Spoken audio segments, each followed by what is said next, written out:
మరింత మంది దాతలు ముందుకు రావాలి. వెంకటేష్ ఆరోగ్యంగా నిలబడాలి. అది మన అందరి ఆకాంక్ష. సహాయం చిన్నదైనా మనసు పెద్దదైతే చాలు. ఒక్క చేయి ముందుకు వస్తే మరో చేయి తోడవుతుంది. మానవత్వం చూపినప్పుడు సమాజం అందంగా మారుతుంది. మనిషి మనిషికి తోడైతే జీవితం వెలుగుతుంది.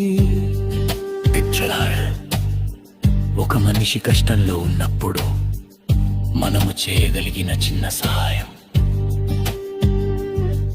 అతని జీవితాన్ని మళ్ళీ నిలబెడుతుంది.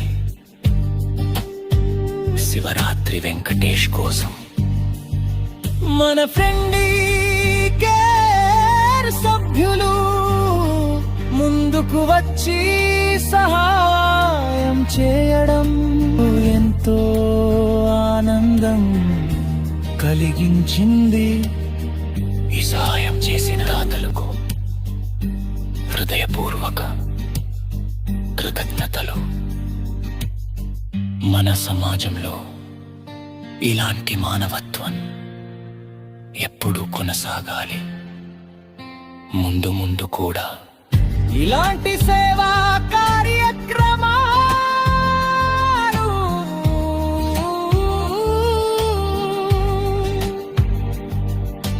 మనం కలిసి కొనసాగిద్దాం.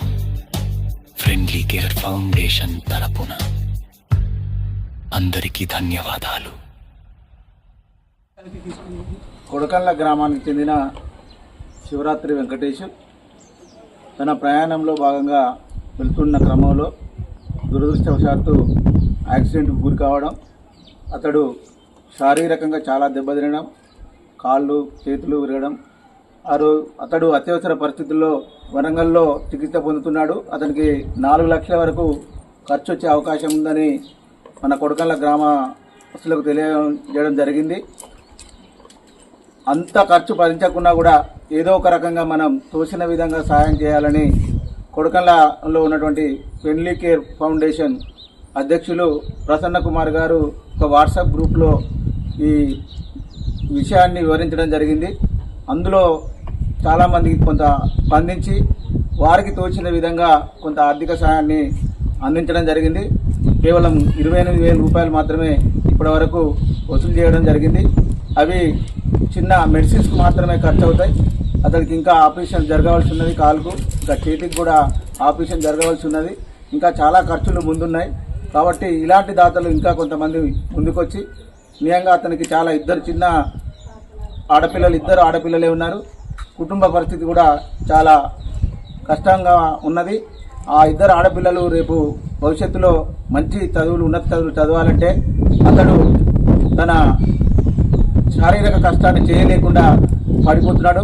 కాబట్టి ఆ కుటుంబానికి గ్రామస్తులందరూ ఇంకా మిగతా మిత్రులందరూ కూడా చేదోడువాదుగా ఉండి వారి పిల్లలకు ఖర్చులకు గాను మరియు అతడు ఆరోగ్యంగా కోలుకొని తిరిగి ఇంటికి రావడానికి ఆ భగవంతుడు కూడా సహకరించాలని కోరుతూ మాకున్నటువంటి ఈ చిన్న సహాయాన్ని అందిస్తూ మిగతా పెద్దలు కూడా మీకు తోచిన విధంగా సహాయ సహకారాలు అందించాలని విజ్ఞప్తి చేస్తున్నాను.